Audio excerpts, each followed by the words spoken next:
Salam kekuatan.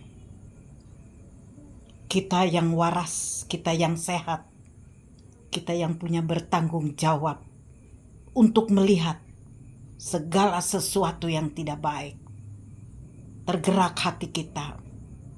Betapa prihatinnya sekarang manusia-manusia sudah dikuasai oleh kegelapan.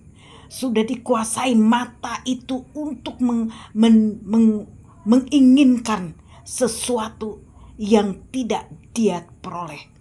Kita lihat saja pembunuhan. Pembunuhan dengan cara mudah. Pembunuhan dengan cara yang keji. Pembunuhan dengan cara yang kejam. Kita lihat kekerasan-kekerasan. Bagaimana wanita yang sudah tidak ada hati membuat anak-anak bayi, anak-anak kecil, mereka menderita ketika mereka dititipkan.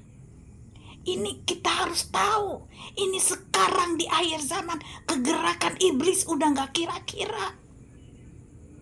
Lalu kita ini yang mempunyai media sosial, baik di TikTok, baik di YouTube, baik di Telegram, baik di Instagram, apakah kita tinggal diam? Kita semakin bisa dibodohi. Kita semakin bisa dipengaruhi oleh kejahatan-kejahatan yang sangat tidak masuk di akal. Sudah tidak manusiawi.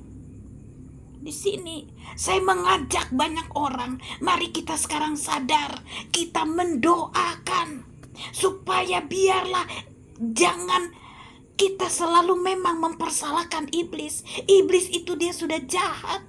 Dia sudah memang kerjanya sudah tidak bisa lagi berkompromi.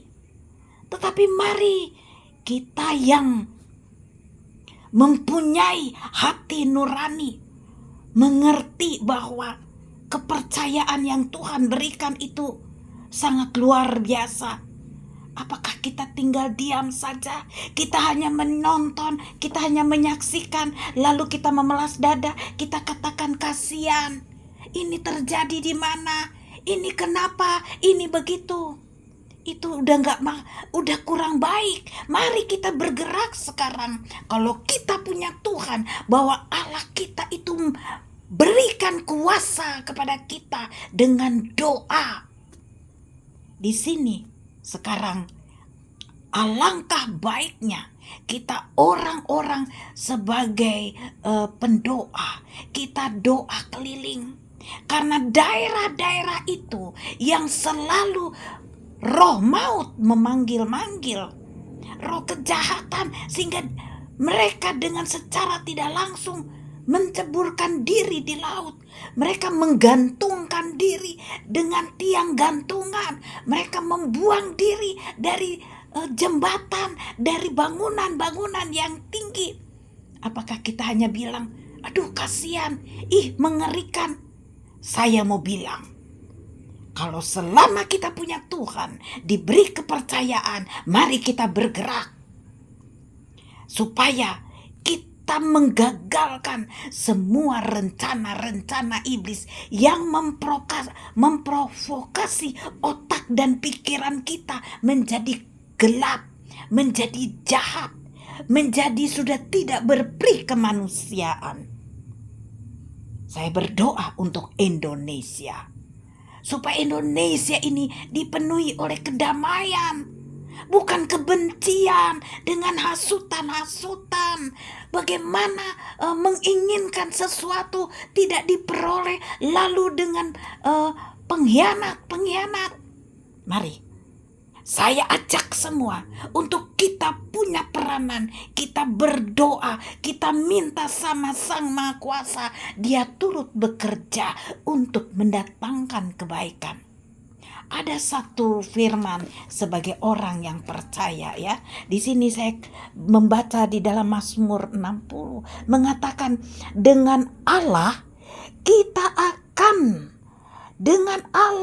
akan kita lakukan perbuatan-perbuatan gagah perkasa.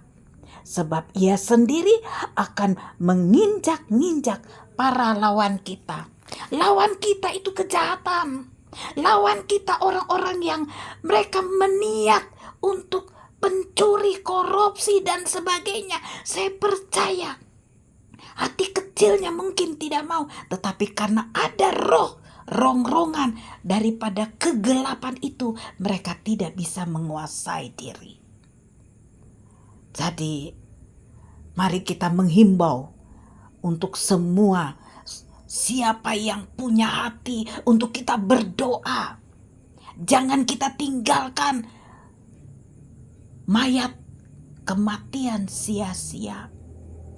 Terutama untuk generasi-generasi, kita hancurkan pikiran-pikiran mereka yang dipengaruhi oleh orang-orang.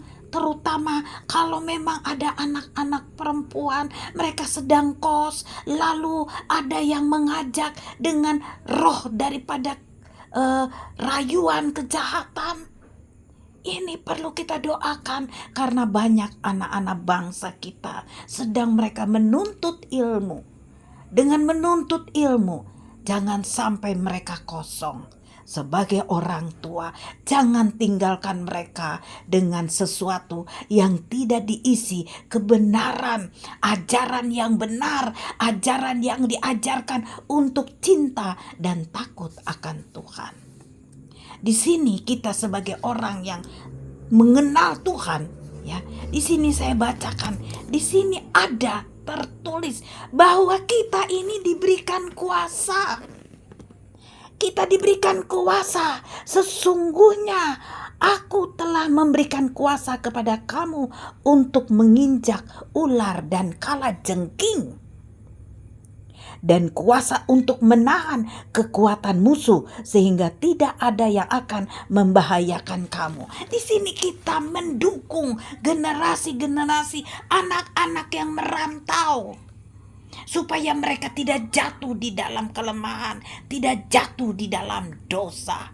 Lebih berat lagi, bahkan hidup mereka sia-sia. Di sini mari kita yang punya semangat, kita berdoa di mana saja, di tempat-tempat yang rawan, supaya kita menyelamatkan orang-orang yang gampang lemah, lalu mereka bunuh diri, mereka membunuh, mereka mau merebut warisan-warisan yang bukan milik mereka. Terima kasih, kiranya bermanfaat.